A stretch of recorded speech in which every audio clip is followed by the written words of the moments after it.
On board the Platovian airship bound for the governor's mansion, Jace regales guests with his customary wit.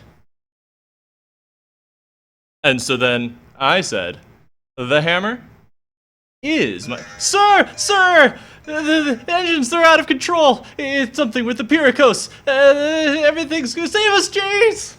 "Never fear, small nameless minion."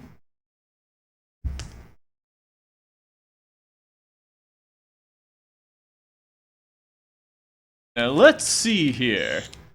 Perhaps if I were to... Oh, never mind. Yes, we are certainly going down. Ah!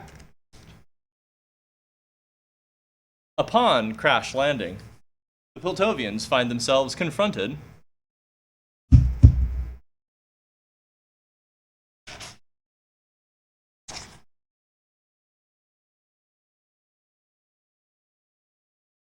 by Renekton.